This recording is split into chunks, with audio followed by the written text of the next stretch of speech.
प्रिय आत्मा, 3 दिनों की चर्चाओं के कारण बहुत से प्रश्न इकट्ठे हो गए। उनमें जो प्रश्न केंद्रीय हैं या जो प्रश्न बहुत लोगों ने पूछे हैं, उन पर आज अंतिम दिन मैं विचार कर सकूंगा। बहुत लोगों ने ये पूछा है कि देश में, समाज में समाज सुधारक हैं, साधु हैं, नेता हैं, वे सब तरह का प्रयास कर रहे हैं, लेकिन समाज की नैतिकता सुधर नहीं रही, भ्रष्टाचार सुधर नहीं रहा, समाज का जीवन ऊपर नहीं उठ रहा। इसका क्या कारण है? एक छोटी सी कहानी से मैं कारण समझाने की कोशिश करूं। एक गांव में, एक स्कूल में सुबह ही सुबह स्कूल का निरीक्षण करने के लिए इंस्पेक्टर का आगमन हुआ। सुबह ही थी अभी, इंस्पेक्टर आया निरीक्षण को।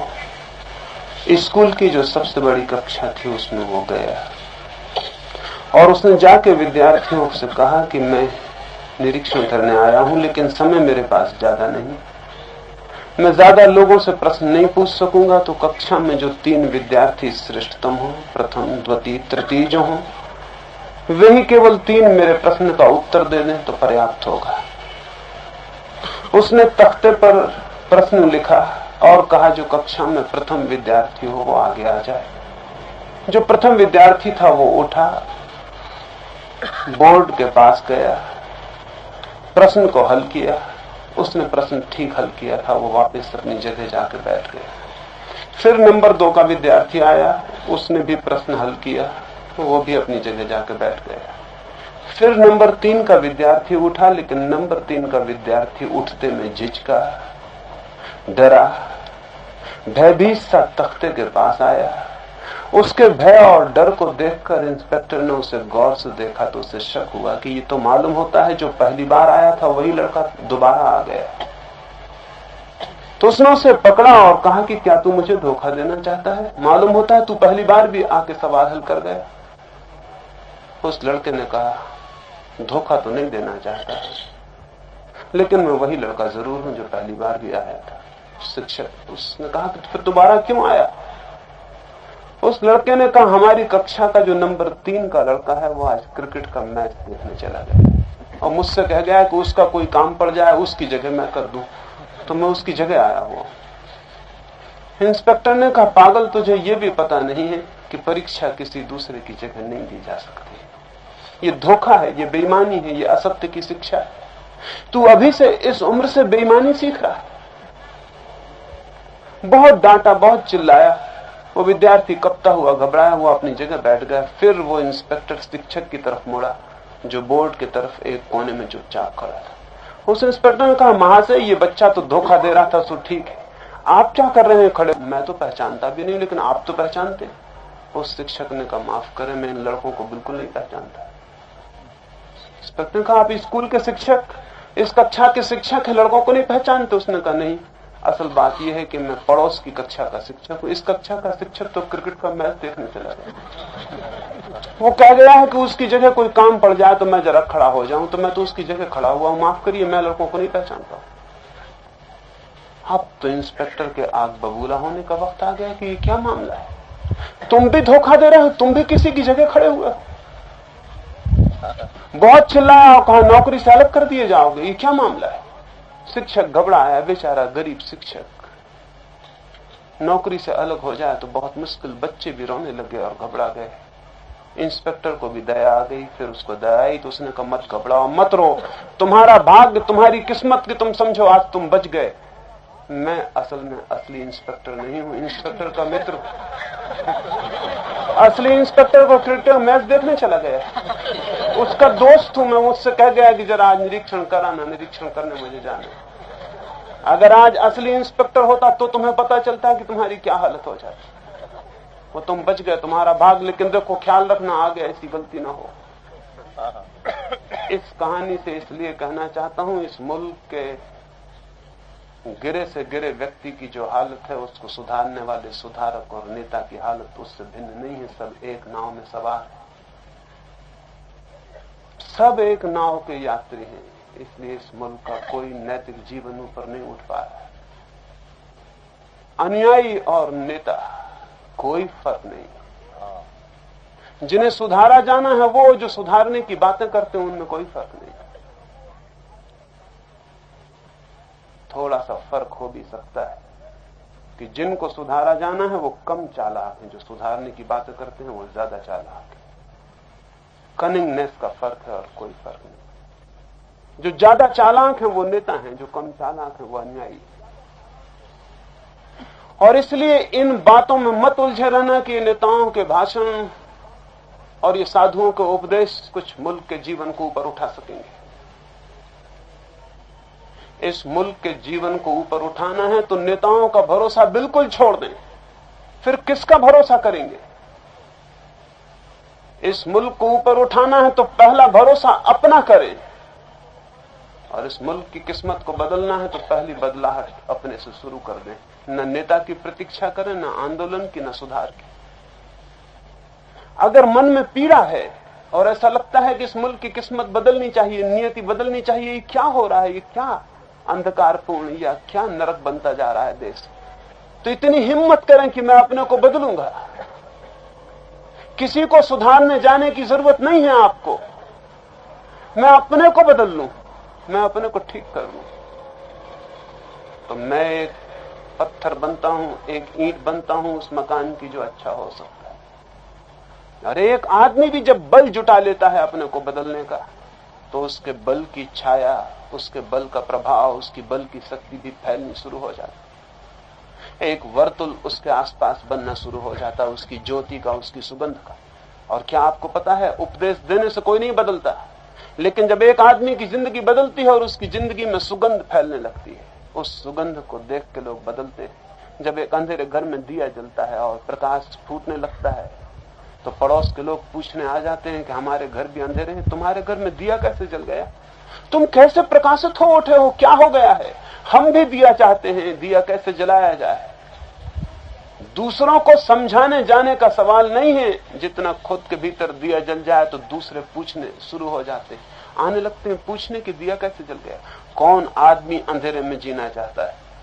कौन आदमी अनाचार में जीना चाहता है? कौन आदमी पतन के गर्त में जीना चाहता है? लेकिन जब चारों तरफ सभी लोग पतन में जीते हों, तो किसी आदमी को न प्रेरणा मिलती है, न बोध आता है, न संबल मिलता है, न सहारा मिलता है, न ख्याल, न सपना पैदा होता है कि हम भी ऐसे हो सकते हैं।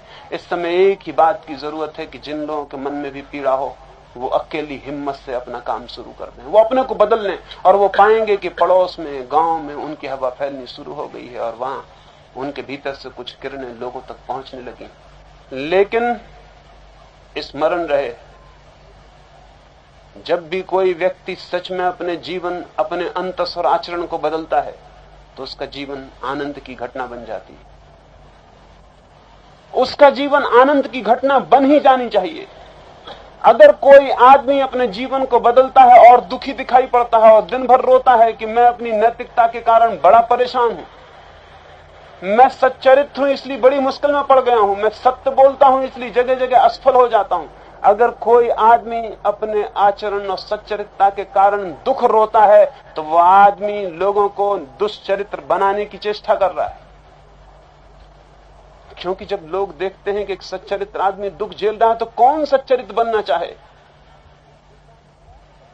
जो आदमी थोड़े से आचरण के प्रयोग करता है, उसकी सारी जिंदगी खुशी की एक खबर, आनंद की एक लहर बन जानी चाहिए, ताकि लोग पूछ सके इतना आनंद कहां से मिला, ये इतनी खुशी कहां से पाई, ये इतनी चमकती हुई आंखें इस अंधेरे में कहां से मिल गई, ये कैसे हुआ?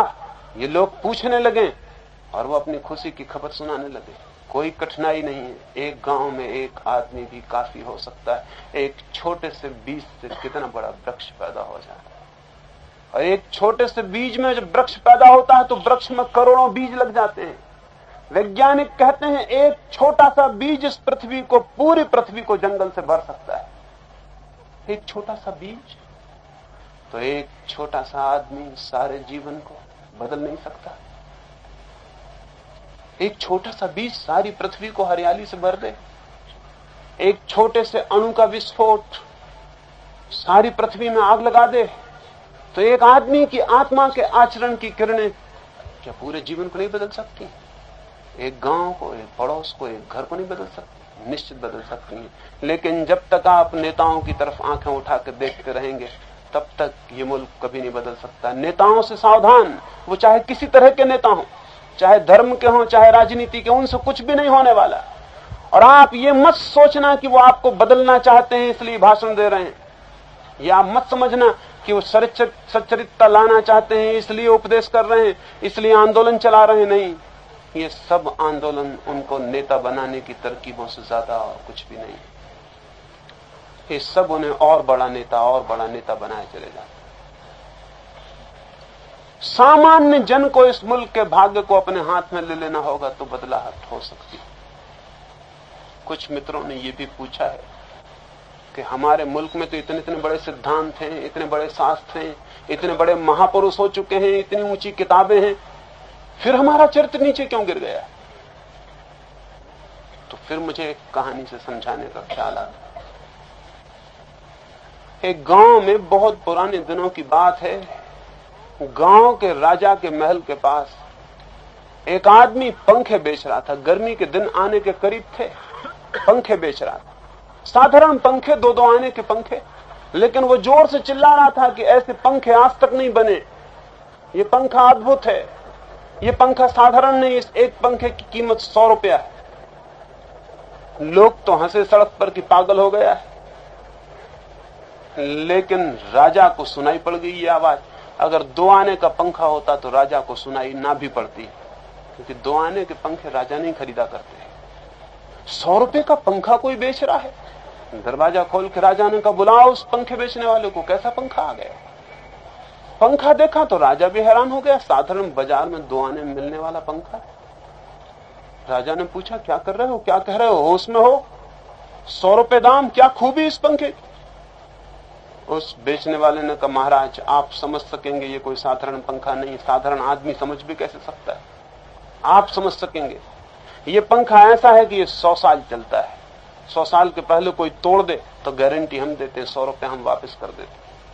राजा ने कहा, 100 साल चलेगा? गारंटी भी है? बिल्कुल गारंटी है और 100 साल चलेगा, 100 रुपए दाम है। राजा ने 100 रुपए दे दिए, वो पंखा ले लिया। पंखा देख के हैरानी होती थी, वो बिल्कुल पंखा था, 2 आने से भी गया अभी तक। वो 7 दिन चल जाए ये भी मुश्किल मालूम होता था, लेकिन ठीक है। राजा ने उस दिन से वही पंखा किया, वो तो 7 दिन में बिल्कुल ढीला जर्जर हो गया। एक रात उसका हाथ जोर से पड़ गया तो 2 टुकड़े हो गए। उसने कहा, बुलाओ उस आदमी को। 8वें दिन सुबह ही वो आदमी बुला के सामने खड़ा कर दिया गया। राजा ने कहा, ये रहा पंखा, ये तो टूट गया, 100 साल चलने की बातें कहते थे। पंखा बेचने वाला हंसा। उसने कहा कि महाराज पंखा करना आपको आता है कि नहीं? पंखा कैसे करते ये मालूम? राजा ने कहा, तू बोलता क्या है, पंखा करना हमको नहीं आता। निश्चित उसने कहा नहीं आता, 100 साल चलने वाला पंखा 7 दिन में तोड़ दिया, गजब करते हैं आपकी, कुछ गड़बड़ किया है आपने, आपको चलाना नहीं आता मालूम होता। राजा ने कहा, अच्छा तो कैसे चलाया जाता है? उसने कहा, पहले आप बताएं आप कैसे चलाते थे? राजा ने कहा, तू बिल्कुल पागल है क्या? पंखा हिला के बताया। वो आदमी हंसने लगा। उसने कहा, हो गई गड़बड़, आपको इतने ऊंचे पंखा चलाने का पता ही नहीं। पंखे को ऐसे मत हिलाइए, पंखे को ऐसा रखिए, सिर उसके सामने हिलाइए।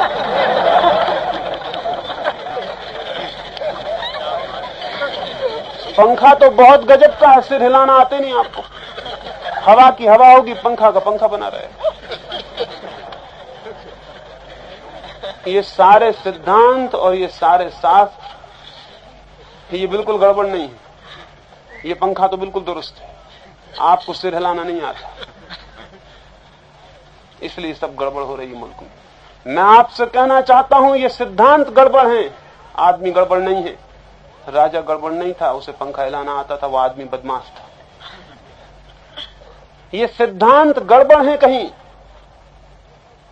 लेकिन हम हमेशा दोष आदमी को देते हैं। पंखा तो बिल्कुल ठीक है, तुम्हें सिर हिलाना नहीं आता। सिद्धांत तो बिल्कुल ठीक है, हमने 100% सिद्धांत खोज लिए हैं, उनमें तब कुछ बदलाहट करने की जरूरत नहीं। आदमी गड़बड़ है, सारा दोष आदमी का, सिद्धांत का कोई दोष नहीं। सच्चाई उल्टी है, आदमी में कोई गड़बड़ नहीं। सिद्धांत बुनियादी रूप से गलत है। तो 2-3 उदाहरण के लिए मैं सिद्धांत आपको कहूं जो बुनियादी रूप से गलत है, जिनकी वजह से सारा जीवन अनैतिक हो गया है। कौन से सिद्धांत बुनियादी रूप से गलत है? पहली बात, सारा मुल्क पाखंडी हो गया, हाइपोक्रेट हो गया है। सारा मुल्क पाखंड में गिर गया है। ये सिद्धांतों के कारण, आदमी के कारण नहीं। ऐसे सिद्धांत हमने बना रखे हैं जो कि मनुष्य के लिए पूरे करने असंभव हैं, जो ह्यूमनली इम्पॉसिबल है, जिनको पूरा नहीं किया जा सकता, जिनको सामान्य आदमी, कमजोरी से भरा हुआ आदमी कभी पूरा नहीं कर सकता। ऐसे हमने सिद्धांत बना लिए और उन सिद्धांतों को हम आदमी के ऊपर थोपना चाहते हैं। उस थोपने का परिणाम ये नहीं होता कि वो सिद्धांत मान लिए जाते हैं। उस थोपने का परिणाम ये होता है कि वो आदमी पाखंडी हो जाता है, सिद्धांतों की बातें ऊपर से करता है, भीतर से दूसरा व्यवहार करने लगता है। पाखंड का मतलब यह है कि ऐसे आदर्श पकड़ लिए हैं हमने जो पूरे हो नहीं सकते। अब जैसे हम ये आदर्श बना लें कि किसी आदमी को जमीन पर नहीं चलना चाहिए, हवा में चलना चाहिए। जो हवा में चलता है वो महापुरुष, जो जमीन पर चलता है वो पापी। तो कई लोग ये कहने लगेंगे कि जब हमें कोई नहीं देखता तब हम हवा में चलते, रात में हम हवा में चलते। ऐसे काम चलाने के लिए बाजार वगैरह जाते हैं तो जमीन पे चले जाते हैं, वैसे तो हम हवा में चलते हैं। और तब पाखंड पैदा होगा। वह आदमी भली भांति जानते हैं कि हवा में कोई नहीं चलता, और तब झूठ पैदा होगी, तब आदमी का व्यक्तित्व विकृत होगा। ये जो जितनी विकृति है ये पाखंड की विकृति। पाखंड पैदा होता असंभव आदर्श के कारण। इंग्लैंड में, लंदन में कोई 100 साल पहले शेक्सपियर का एक नाटक चल रहा है। सारे गांव में प्रशंसा थी, सारे गांव के लोग दीवाने हो उठे थे नाटक देखने को।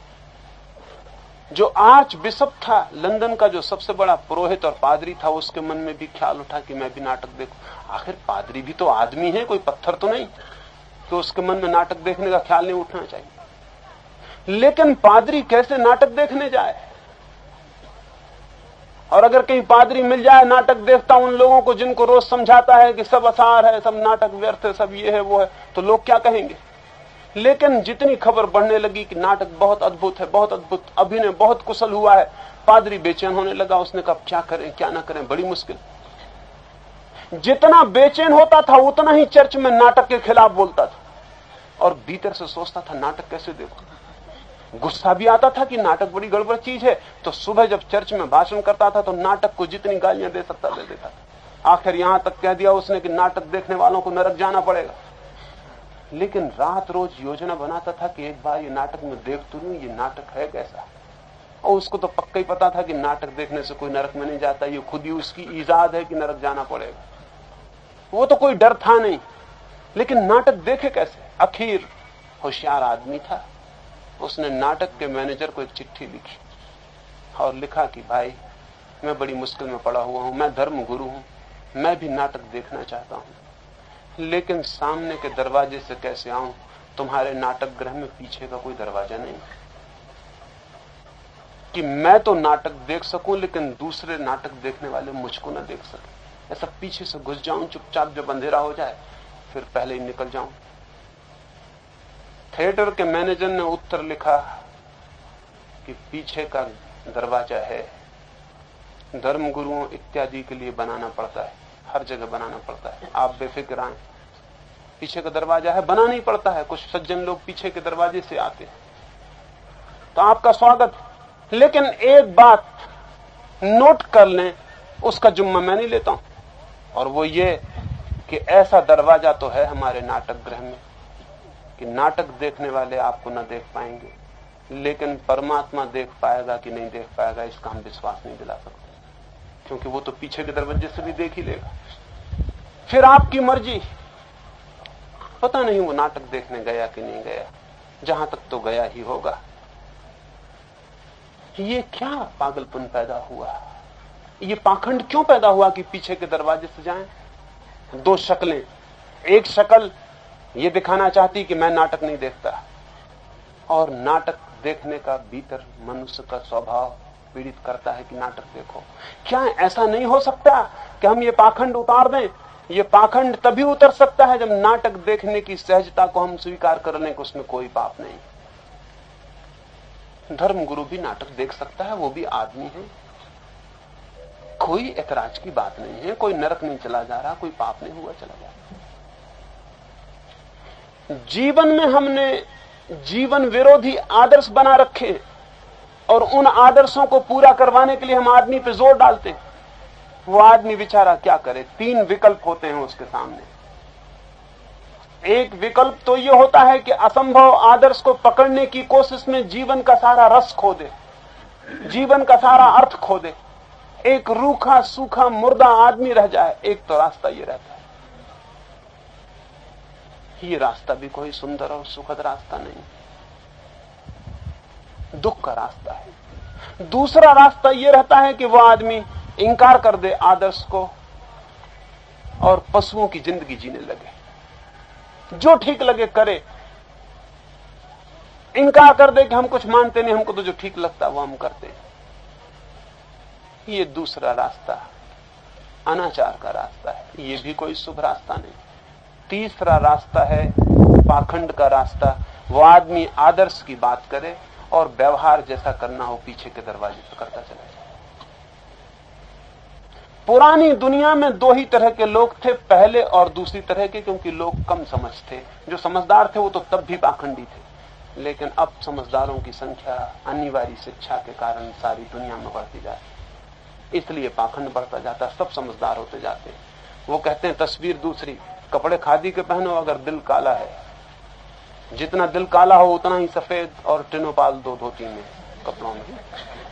तो समझ आ गई, सीधी बात है। काला दिल तो किसी को दिखता नहीं, दिखते तो कपड़े।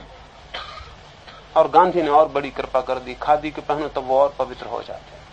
तो पवित्र खादी के कपड़े पहनो, इससे बड़ी सुविधा हो गई। सामने का आदमी देखता आदमी अच्छा है, और उसको पता नहीं कि सफेद कपड़े वाला आदमी कहीं इसीलिए तो सफेद कपड़े नहीं पहना कि आपकी नजर बचे और आपका जेब काट ले। ये जितना आदमी समझदार होता चला जाएगा, पाखंड का विकल्प रह जाएगा उसके लिए। दुनिया में शिक्षा बढ़ेगी और पाखंड बढ़ेगा। अगर हम आदर्शों को असंभव से उतारकर संभव और मनुष्य की सामर्थ्य के भीतर नहीं लाते, तो दुनिया में पाखंड बढ़ना बिल्कुल स्वाभाविक है।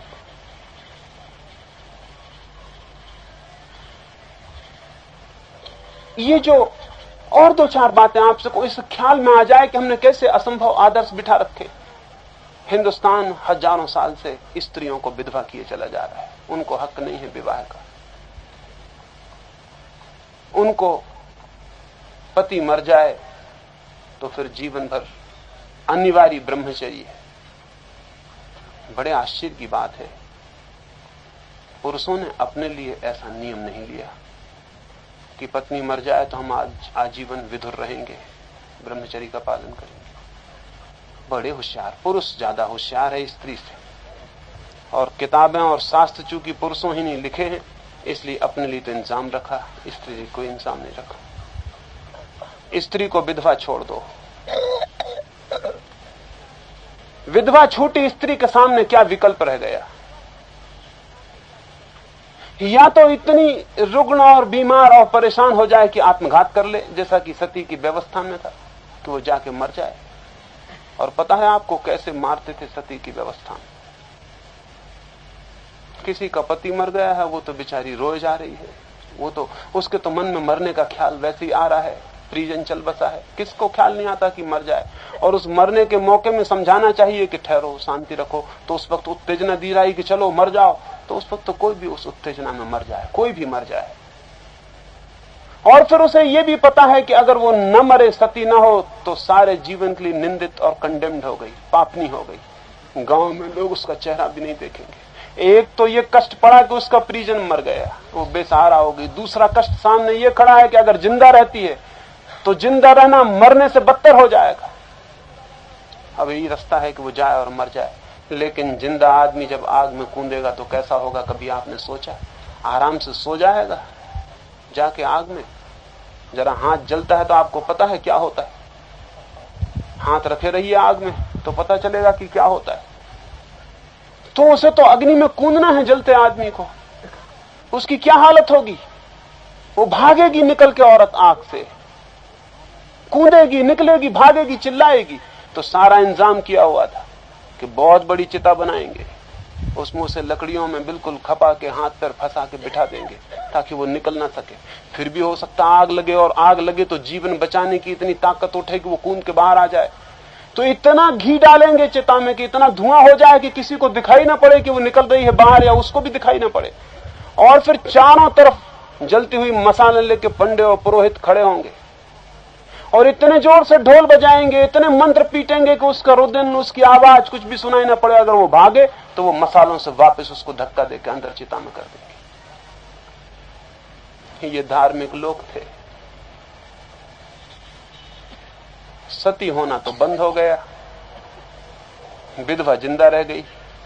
अब वो विधवा जिंदा है, उसकी जिंदगी एक बिल्कुल ही असंभव जिंदगी बनाने की हम कोशिश कर रहे हैं। और असंभव जिंदगी बनाने में अगर वो विधवा पीछे के रास्तों से प्रेम में पड़ जाए, अनैतिक हो जाए, भाग जाए और वेश्या हो जाए, तो कहना कि समाज में अनैतिकता बढ़ रही है। लेकिन जिंदगी को सीधा नहीं देखेंगे, संभव नियम नहीं बनाएंगे, संभव आदर्श तय नहीं करेंगे। ठीक है कि जवान स्त्री विधवा हो गई है, उचित है कि 7-6 महीने में जब उसका वापस दुख शांत हो जाए, उसके जीवन की नई व्यवस्था की जाए, आदर पूर्वक, सम्मान पूर्वक। तो हिंदुस्तान में इतनी वैश्याएं ना हो, इतना भीतर चलता हुआ व्यभिचार ना हो।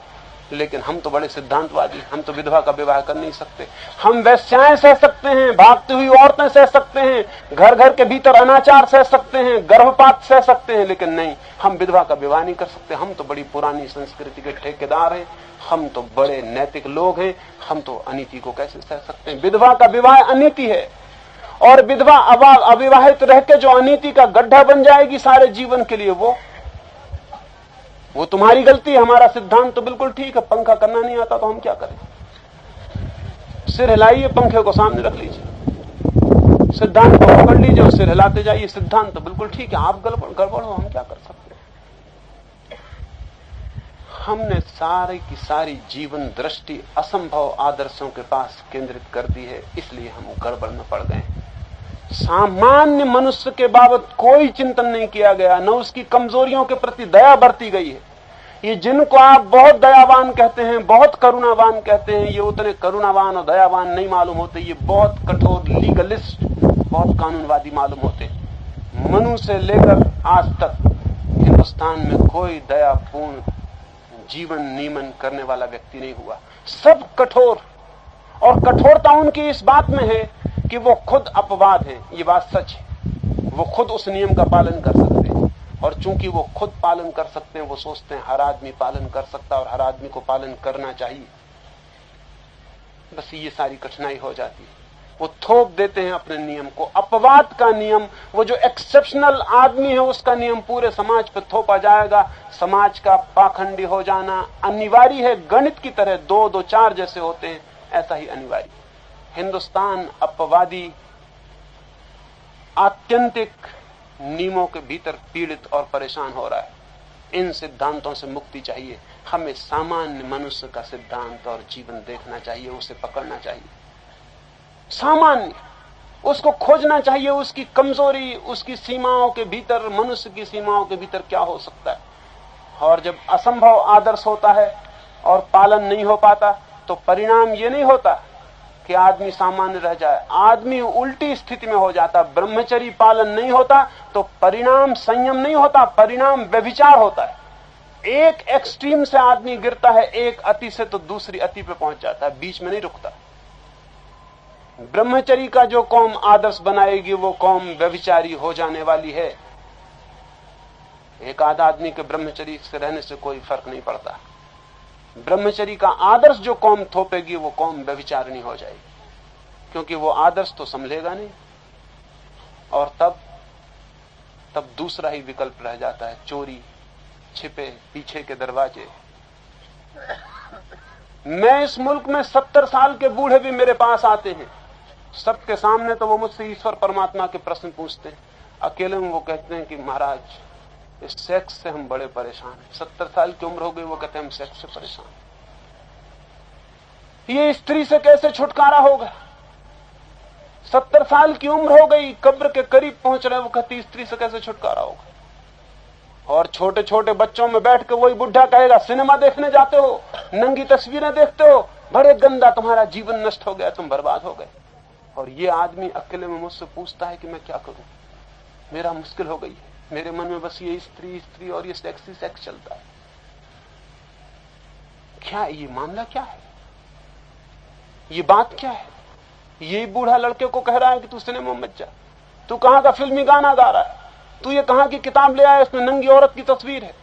हम अश्लील पोस्टर नहीं चाहते, हम अश्लील पोस्टर के खिलाफ आंदोलन करेंगे, लेकिन ये आदमी खुद इसके भीतर क्या चल रहा है। साधु सन्यासी मुझे मिलते हैं, सबके सामने वेदांत की चर्चा, अकेले में आज तक मुझे कोई साधु नहीं मिला जिसने सेक्स के बाबत नहीं पूछा हो, जो आखिर में अंत में ये नहीं पूछता कि ये इससे कैसे छुटकारा हो, ये सेक्स बड़ी मुश्किल किए दे रहा है। दिन में तो दिन भर चलता है, रात सपने में भी यही चलता है। और आप कहे जा रहे हैं कि हमारे पास बड़े ऊंचे सिद्धांत, अब हमारे नीचे क्यों बिगड़ रहा है। पंखा तो बहुत अच्छा है, लेकिन आपको हिलाना नहीं आता। सिर हिलाइए, पंखे को सामने कर लीजिए। ब्रह्मचर्य का सिद्धांत बनाए बैठे, अस्वाभाविक, अवैज्ञानिक, अर्थहीन, और फिर उसके पीछे व्यभिचार पैदा होगा तो गाली देना, युग खराब आ गया, कलयुग आ गया। संयत, वैज्ञानिक, स्वाभाविक, जीवन को ऊंचे उठाने वाले, जीवन को धीरे धीरे परिवर्तित करने वाले सहज नियम हमारे सामने नहीं, और उनकी वजह से हम पीड़ित और परेशान होते चले जा रहे हैं, पीड़ित और परेशान होते चले जा रहे हैं। सारी शिक्षा हमारी, सारे आदर्श दमनकारी हैं, सप्रेसिव हैं, और जहां भी शिक्षा दमनकारी होती है वहां उल्टे परिणाम होते हैं। जिस चीज का दमन किया जाएगा वही चीज लौट लौट के मन में आ जाती। अभी यहां हम इतने लोग बैठे, इस भवन के एक दरवाजे पे एक तख्ती टांग दी जाए कि इस दरवाजे के भीतर झांकना मना है। फिर आपको पता है उदयपुर में एक भी ताकतवर आदमी नहीं हो सकता जो बिना झांके निकल जाए। क्या है कोई उदयपुर में जो बिना झांके निकल जाए? और अगर कोई निकल भी गया बिना झांके तो उसकी मौत हो जाएगी। घर तो पहुंच जाएगा, दफ्तर पहुंच जाएगा, मंदिर पहुंच जाएगा, लेकिन मन इसी दरवाजे के आसपास घूमेगा कि उस तख्ती के पीछे पता नहीं क्या था, क्यों लिखा था वहां कि झांकना मना है। अगर रात मौका मिल गया, बच्चों ने नहीं देखा, पत्नी ने नहीं देखा, किसी ने नहीं देखा, तो कहेगा मंदिर जा रहा हूं, पहुंचेगा इस मकान के पास कि जरा देख ले, झांक ले, किसी है क्या मामला, क्यों लिखा है ये कि यहां झांकना मना है। और अगर नहीं मिला मौका, यहां कहीं बच्चे पहले से झांकते रहे, तो बेचारा लौट जाएगा, फिर रात सपने में देखेगा कि वहीं पहुंच गया, तख्ती उठा के देख रहा है कमरे में क्या, सपने में देखेगा, लेकिन देखेगा। मन में घाव बन जाता है। जिस चीज को हम इंकार करते हैं जोर से, जिस चीज का हम विरोध करते हैं मन के पास, मन पूछने लगता है बात क्या है। सिगमंड फ्रॉयड एक दिन सांझ वीना के एक बड़े बगीचे में, जैसे हम बैठे हैं ऐसे एक बड़े बगीचे में घूमने गया। उसकी पत्नी, उसका छोटा बच्चा, दोनों घूमते रहे। जब सांझ हो गई, घंटी बज गई, बगीचे से निकलने के लिए बाहर निकलने लगे तो दरवाजे पे पत्नी ने कहा, लेकिन बच्चा कहां? हम तो बातचीत में लग गए, बच्चा कहां गया? और अब दरवाजा बंद होना है, पहरेदार दरवाजा बंद कर रहा है, बड़ा बगीचा है, अब बच्चे को कहां ढूंढेंगे? फ्रायड ने कहा, घबरा मत, तूने उसे कहीं जाने को मना तो नहीं किया था। अगर मना किया हो तो सबसे पहले वहीं चलना चाहिए। अगर तेरे लड़के में थोड़ी भी बुद्धि है तो 100 में से 99 मौके तो ये हैं कि वो वहीं होगा जहां मना किया है। अगर थोड़ी भी बुद्धि है, अगर बिल्कुल निर्बुद्धि इडियट है तो फिर मुश्किल है खोजना, कहीं भी हो सकता है। उसकी पत्नी ने कहा, मैंने मना किया था कि फव्वारे पे मत जाना। चलो फव्वारे पर लड़का पैर डाले हुए बैठा है पानी में। पत्नी बड़ी हैरान हुई कि तुम बड़ा जादू कर दिए, तुमने पता कैसे लगा लिया कि ये फव्वारे पे होगा? फ्रायड ने कहा, इसमें पता क्या लगाना है? इसी छोटी सी बात को मनुष्यता आज तक पता नहीं लगा पाई, और हमारा मुल्क तो बिल्कुल पता नहीं लगा पाया कि हम जहां जहां मना करते हैं चित्त वहीं वहीं पहुंच जाता है। जितना बुद्धिमान चित्त है वो और जल्दी पहुंच जाता है, जड़ बुद्धि भर रह जाते हैं। इंकार निमंत्रण है, निषेध बुलावा है, मत आओ, मत जाओ यहां। ये प्राणों के लिए चुनौती है, चैलेंज है। जाना पड़ेगा, जाना पड़ेगा। जहां जहां बच्चों को जाने से आप रोक रहे हैं, आप बच्चों को वहीं पहुंचा रहे हैं। लेकिन ये हमें दिखाई नहीं पड़ता, ये हमें हजारों साल से दिखाई नहीं पड़ता। पंखा तो बिल्कुल ठीक है, करना हमको नहीं आता है। पंखा सामने कर लीजिए, सिर हिलाते रहिए। सप्रेसिव इथिक्स, सप्रेसिव मोरालिटी, ये दमनकारी नीति अनैतिकता का मूल है। एक फकीर था नसरुद्दीन, एक सांझ अपने घर से निकल रहा था। बड़ा अद्भुत फकीर था, बड़े गहरे मजाक उसने आदमी की जिंदगी पे किए। शायद दुनिया में 2-4 लोग ऐसे हुए हैं जिन्होंने ऐसे तीखे, छाती में छिद जाने वाले मजाक किए, और जिन मजाकों से जाहिर कर दी कुछ बातें बड़ी कीमती। सांझ निकल रहा था अपने घर से कि देखा एक मित्र चला आ रहा है, घोड़े से उतरा है मित्र। फकीर नसरुद्दीन ने कहा कि दोस्त तुम रुको, मैं जरूरी काम से 2-3 मित्रों को मिलने जा रहा हूं, तो वहां मुझे जाना है। मैं घंटे भर में लौट आऊंगा, तब तक तुम आराम करो, रुको मैं भी आता। मित्र ने कहा कि घंटे भर? मैं तो बेचैन हुआ जाता तुमसे मिलने को। चलो मैं भी साथ चला चलता हूं, घंटे भर रास्ते में बात भी कर लेंगे। नसरुद्दीन ने कहा ठीक है चलो। लेकिन उस मित्र ने कहा कपड़े मेरे गंदे हो गए, रास्ते की धूल धमास। क्या तुम्हारे पास कोई कपड़े नहीं? कम से कम एक आध अच्छा कपड़ा हो तो मैं ऊपर से डाल लूं। फकीर ने कहा मेरे पास एक अच्छी जोड़ी है कपड़े की, आओ। उसने अच्छी जो उसके पास बचा के रखा था हमेशा के लिए जोड़ी, अच्छा कोट, अच्छी पगड़ी, अच्छे जूते उसे दिए। उसने पहने और साथ हो लिए। पहना तो दिए कपड़े, लेकिन मन में ऐसा लगा कि इतने अच्छे कपड़े जिनको मैं भी नहीं पहनता और बचा कर रखता हूं, इस नासमझ को पहना दी, खराब ना कर लाए। और दूसरी दिक्कत यह हुई कि उन कपड़ों को पहन के मित्र तो बड़ा शानदार मालूम होने लगा, फकीर फकीर ही रह गया। तो बड़े में बड़ी बेचैनी होगी कि अपने कपड़े और अपन ही नासमझ दिखाई पड़ रहे हैं, और ये जरा रोबदार मालूम हो रहा। फिर भी सोचा मन में कि क्या करना रही, तो सब ठीक है, अपना दोस्ती है, अपने कपड़े पहन ली तो हर जगह। ये तो मन मन की बातें थी। ऊपर से तो यही कहता रहा कि दोस्त बड़े अच्छे लग रहे हो, बड़ा अच्छा हुआ आ गए। लेकिन मन में ये कि कहां की गलती कर ली कि इसको अच्छे कपड़े पहना दिए। ऐसे ही तो मन काम करता आदमी का। सुबह एक आदमी मिल जाता, आप उससे कहते हैं अरे मिल के बड़ी खुशी हुई, मन में भीतर कहते हैं इस दुष्ट का चेहरा सुबह से कहां से दिखाई पड़ा। ऐसे तो काम करता हूं। मित्र के घर, एक मित्र के घर पहुंचे हूं, उसे लेकर जाके अंदर बैठे परिचय कराया कि मेरे दोस्त थे, बाहर से आए, बड़े जिगरी दोस्त थे। सब कह रहा है लेकिन नजर कपड़े पे लगी कि जिगरी दोस्त हैं सो तो ठीक, लेकिन कपड़े मेरे पहने मन ही मन में चल रहा, लेकिन दबा रहा कि सब कपड़े की क्या बात। पूछा क्या है इनका नाम? कहा कि मेरे दोस्त हैं, जमाल इनका नाम है, बड़े प्यारे दोस्त हैं, बहुत ही प्यारे दोस्त हैं। और रही कपड़ों की बात, सो कपड़े मेरे। बहुत दबाया मन को, ये कपड़ों की बात न उठे, लेकिन निकल गई। बड़ा संकोच था, लेकिन अब मित्र तो बहुत हैरान हो गया कि क्या बेवकूफी। अरे मेरा परिचय दिया तो ठीक, लेकिन कपड़े की बात क्या उठानी थी? कैसा बेइज्जती करवा दी। इससे तो अपने कपड़े गंदे भी थे तो भी ठीक थे, कम से कम ये तो नहीं था कि उधार है। लेकिन अब वहां सामने क्या कहे, बाहर निकला तो बाहर निकल के कहा कि क्या किया नसरुद्दीन तुमने, कपड़े की बात क्यों? अब नसरुद्दीन तो खुद ही घबराए हुए थे कि कपड़े की बात निकल गई, अब वो बड़ा मुश्किल। कहा कि माफ करो भाई, बड़ी गलती हो गई, बड़ी गलती हो गई। अरे इसमें क्या था, कपड़े मेरे तो तुम्हारे ही। हम कहते हैं कोई आता घर में, आपका ही घर है, हालांकि मान ले तो झंझट हो जाए, अदालत में मुकदमा चलाएं। आपके ही कपड़े तो आपके ही हैं, कोई मेरे हैं क्या? ऐसे ख्याल नहीं रहा, निकल गया।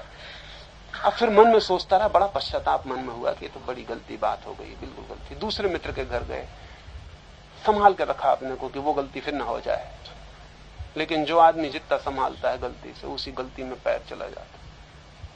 वो पैर जाने की तरकीब है।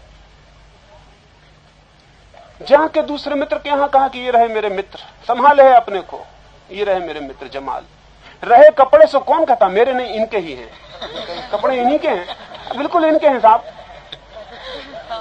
तो वो तो बहुत हैरान हुए लोग कि ये हो क्या गया। और मित्र तो बहुत हैरान हुआ कि ये तो बात फिर वही की वो हो गई। कपड़े की बात क्यों उठाता है बार बार? कपड़े इतने महत्वपूर्ण कहां हैं? लेकिन उसके मित्र को क्या पता कि बेचारा इसके भीतर क्या गुजर रहा है। इसके लिए कपड़े ही महत्वपूर्ण रह गए हैं, ना मित्र महत्वपूर्ण है, ना मिलना जुलना महत्वपूर्ण है। फिर बाहर निकले, फिर वो डरा हुआ, उसने कहा कि भाई मैं नहीं जाता तुम्हारे साथ। उसने कहा भाई माफ करो, इस बार तो देखो मैंने ये भी नहीं कहा कि मेरे, मैंने तो ये कहा था कि कपड़े नहीं के। तो वो तो ठीक, लेकिन तुम्हें ये कहने की बात क्या थी? सब तो हो गया कि मामला क्या है, कपड़े की बात क्यों उठती? बस एक के और यहाँ जाना है, उसने कहा मैं अब ये बिल्कुल भूल नहीं करूंगा। उस तीसरे के अब ये बात ही नहीं उठानी कपड़े की बिल्कुल। तुम पक्का विश्वास रखो, मन को संभाल के, जैसा कि साधु सन्यासी संभाले संभाले चलते हैं, सज्जन संभाले संभाले चलते हैं, मन को संभाले हुए हैं, पकड़े हुए हैं कि कहीं छूट न जाए हाथ से लगाम। फिर लगाम संभाले हुए मित्र के घर पहुंचे, अब की दफे बहुत संभला हुआ है। फिर परिचय दिया कि मेरे मित्र हैं जमाल। और वो बात, वो कपड़ों की बात वो उठानी नहीं है बिल्कुल। किसी के हों मतलब क्या था, इनके हों या मेरे हों।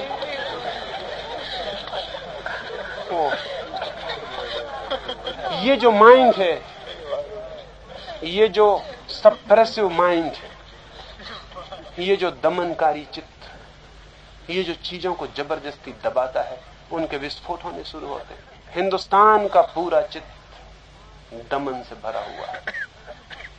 हिंदुस्तान की सारी अनीति के पीछे दमनकारी सिद्धांत है। हर चीज को दबाओ, हर चीज को दबाओ। जीवन की कोई वृत्ति का सहज स्वीकार नहीं, सब वृत्तियों को दबाना है। दबाई हुई वृत्तियां विकृत होकर नए नए रूपों में निकलना शुरू होती। दबाई हुई वृत्तियां जीवन में चारों तरफ फैलनी शुरू हो जाती। जितना दबाते हैं उतनी विकृत होती चली जाती, और सारे मनुष्य का चित्त एक रुग्णता में घिर जाता है। ये नेता वेताओं से नहीं कुछ इसमें होने वाला है, न उपदेशों से होने वाला है। क्योंकि जिन जो कह रहे हैं कि हम ठीक करना चाहते हैं, उन्हीं के उपदेशों का ये परिणाम है। ये जिन शास्त्रों और सिद्धांतों की दुहाई दी जाती है, उन्हीं शास्त्रों और सिद्धांतों ने ये स्थिति पैदा की। कैसे होगा? एक बहुत कंट्राडिक्टरी, एक बहुत विरोधाभासी स्थिति में चेतना इस देश की उलझ गई। इस उलझाव को उठाना हो तो फिर से पुनर्विचार करना जरूरी है कि हमने कहीं ऐसे सिद्धांत तो नहीं बना लिए हैं जो कि अवैज्ञानिक हैं। हमने कहीं ऐसे सिद्धांत तो बना नहीं लिए हैं जो कि मनुष्य के ऊपर कटघरे की तरह जबरदस्ती बिठाने पड़ते हैं। हमने आदमी को देख के सिद्धांत बनाए हैं या सिद्धांतों को देख के आदमियों को बनाने की कसम खा रखी? क्या है हमारा इरादा? कमीज बनवा ली है पहले और अब आदमी को पहनाने की कोशिश कर रहे हैं। और आदमी अगर लंबा पड़ता है तो उसे कहते हैं हाँ छांटो, थोड़ा हाथ छांटो। कमीज तो बिल्कुल ठीक है, तुम कुछ गड़बड़ मालूम होते हो। जरा पैर छोटे करो। पजामा तो बिल्कुल ठीक है लेकिन तुम गड़बड़। हमने पहले तय कर रखे हैं बिल्कुल ढांचे, और ढांचों में आदमी को कसना चाहते हैं। और जब आदमी कसने से इंकार करता है, वो कहता है कि रहने में साहब हम नंगे रह जाएंगे, पतलून न पहने लेकिन पैर नहीं कटवाते। तो हम चिल्लाते कि आदमी नंगा घूम रहा है। बड़ी मुश्किल खड़ी कर रखी है। आदमी को नंगा नहीं घूमने देना चाहते।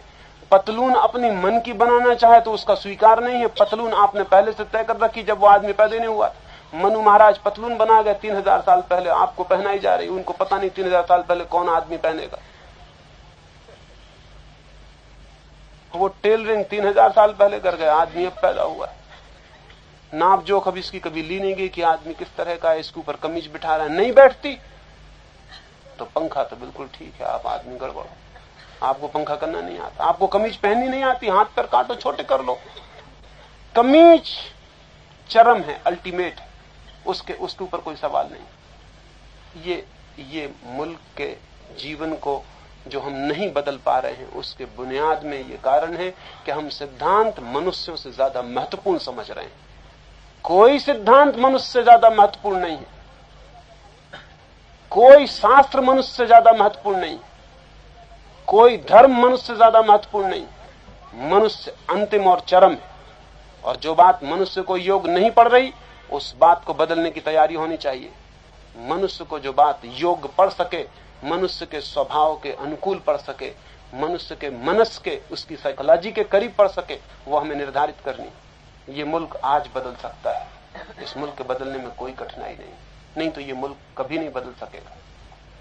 तो मैं इसलिए कठिनाई में पड़ा हुआ मालूम पड़ता हूं कि जिनसे हम आंखें लगाए हुए हैं कि ये हमको सुधारेंगे, ये वही पुराने टेलरों के प्रचारक और दुकानदार हैं। ये वही कहते हैं कि वही कमीज रंग मंग के ले आते हैं, फिर उसको लेकिन कमीज का साइज वही है, हिसाब वही, नई शक्लें दे आते हैं, नया नाम दे देते, नए हिसाब से नया नाम दे देते। रंग के लाते हैं, लेवल बदल के लाते हैं, लेकिन कमीज वही है, उसको जरा भी फर्क नहीं करता। और इसलिए मनुष्य को हमने बड़ी बेचैनी में छोड़ दिया है। नहीं कमीज बनती है उसकी तो बेचारा फिर नंगा ही रह जाता है, और जब नंगा रह जाता तो हम कहते हैं आदमी बड़े नंगेपन पे उतर गया, आदमी नंगे ही घूम रहा है, ये लड़के बड़े बिगड़ गए, ये सब गड़बड़ हुआ जा रहा है। ये कोई नहीं बिगड़ गया है। आप जिस ढांचे में बिठाना चाहते हैं वो ढांचा मैकेनिकल है, यांत्रिक है। वो मनुष्य की तरल चेतना को समझ के नहीं बनाया गया, नहीं विचारा गया है। पुनर्विचार जरूरी है मनुष्य के पूरे जीवन पर। बंधे बंधाए उत्तर नहीं। प्रत्येक नई समस्या में नए मनुष्य को, नए युग को फिर से उत्तर की जरूरत होती है, क्योंकि नए प्रश्न खड़े हो जाते हैं। बंधे हुए उत्तर देने वाली कौमें धीरे धीरे मरने लगती हैं और सड़ने लगती हैं। और हमारे उत्तर ऐसे बंधे, बल्कि हम तो उल्टे हैं। हम तो ये कहते हैं कि मेरा उत्तर तुमसे ज्यादा पुराना है, हमारी किताब तुमसे ज्यादा पुरानी है।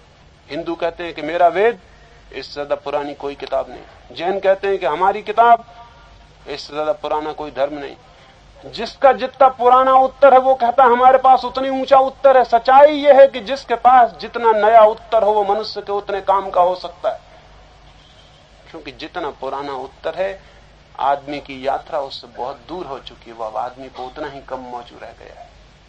हर युग को, हर स्थिति में नए उत्तर खोज लेने जरूरी होते हैं। और क्या हम मर गए, हमारी प्रतिभा मर गई कि हम नए उत्तर न खोज सकें जो हम पुराने उत्तरों को मानने के लिए बाध्य किया जाए? क्या हमारे पास अब चेतना नहीं है कि हम नए उत्तर को विकसित कर सकें? जापान में एक दफा ऐसा हो गया, 2 मंदिर थे एक गांव में। एक उत्तर का मंदिर कहलाता था, एक दक्षिण का मंदिर कहलाता था। दोनों मंदिरों में झगड़ा था, जैसा कि मंदिरों में होता है। उनमें कोई बोलचाल नहीं थी, किसी मंदिर में कभी बोलचाल नहीं। मंदिर के पुजारी एक दूसरे को देखना भी पसंद नहीं करते थे, शत्रु थे बिल्कुल। और शत्रुता पीढ़ी दर पीढ़ी चली आती थी, कोई 1000 साल पुरानी थी। बड़ा मजा है। आदमी मर जाते हैं, बाप मर जाते हैं, लेकिन अपने बच्चों को अपनी शत्रुताएं दे जाते हैं। वो जहर तैयार कर जाते हैं कि हमारी शत्रुता को कायम रखना। फला आदमी से अपनी दुश्मनी थी, वो पाकिस्तानी है, वो चीनी है, वो फला है, वो ढिका, वो हिंदू है, वो मुसलमान है। और बच्चे भी ऐसे ना समझ कि सब नया सीख लेते हैं, लेकिन दुश्मनियां पुरानी पकड़े रहते हैं। तो वो मंदिरों में 1000 साल पुरानी दुश्मनी। दोनों मंदिरों के पुजारी बूढ़े, और दोनों पुजारियों के पास 2 छोटे छोटे लड़के हैं, बाजार से सेवा टहल के लिए, सब्जी लाने के लिए, ये काम वो काम के लिए। दोनों ने कह रखा है अपने लड़कों को कि देखो उस मंदिर में मत जाना, उसमें पैर रखना भी पाप है। हिंदुओं की किताबों में ऐसा लिखा है, जैनियों की किताबों में ऐसा लिखा है, औरों की किताबों में भी ऐसा लिखा है। जैनियों की किताबों में ऐसा लिखा है कि अगर हिंदू मंदिर के सामने से निकल रहे हो और पागल हाथी पीछे आ जाए तो पागल हाथी के पैर के नीचे दब के मर जाना, लेकिन हिंदू मंदिर में शरण मत लेना। वो पाप नहीं है, पाप मंदिर में शरण लेना है। हिंदू ग्रंथों में भी यही लिखा है कि जैन मंदिर के सामने हो, पागल हाथी आ जाए तो उसके पैर के नीचे मर जाना, लेकिन जैन मंदिर में शरण मत लेना, वो बहुत पापपूर्ण है, उधर घुस नहीं मत।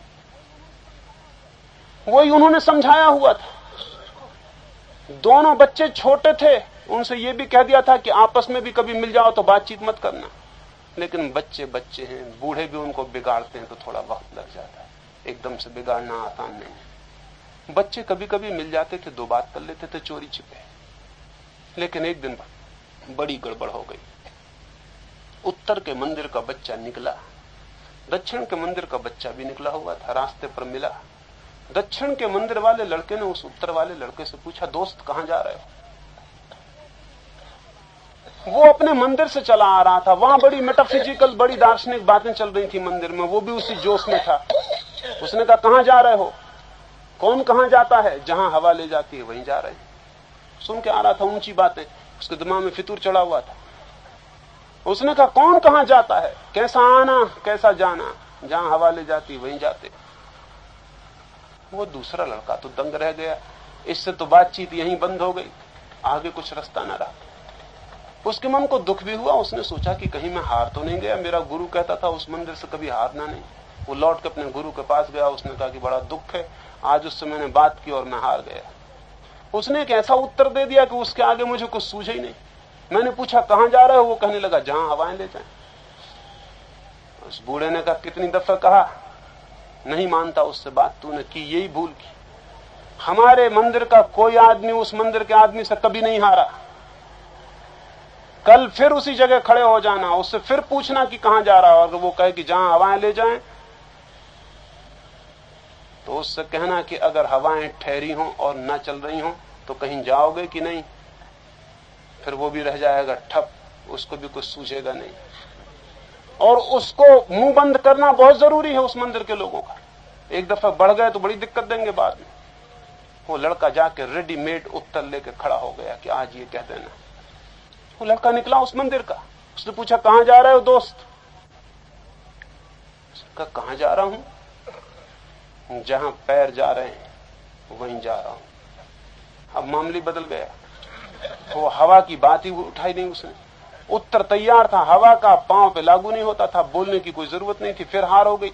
वो वापस लौटा। उसने गुरु से कहा वो तो बड़ा बेईमान है लड़का, उसने तो उत्तर ही बदल दिया आपने। गुरु ने कहा उस मंदिर के लोग हजारों साल से बेईमान होते रहे, तो हमारा झगड़ा है, लेकिन ऐसे नहीं चलेगा। अब कल तू फिर खड़े हो जाना।